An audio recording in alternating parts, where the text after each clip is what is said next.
তিনজন লোকের সাথে আপনি বন্ধুত্ব রাখুন।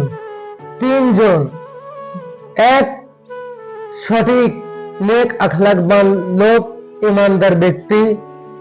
দুই, নবী করিম সাল্লাল্লাহু আলাইহি সাল্লামের সাথে। তিন, আল্লাহ তাআলার সাথে।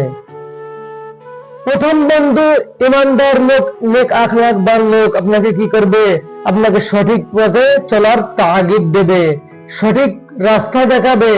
এবং দ্বিতীয় বন্ধু আপনাকে কি করবে? আপনার জন্য আখিরাতে আল্লাহ তাআলার কাছে সুপারিশ করবে। এবং তিন নম্বর বন্ধু কি করবে? আপনাকে নাজাত দিবে জাহান্নাম থেকে, আপনাকে কঠিন আযাব থেকে নাজাত দিবে।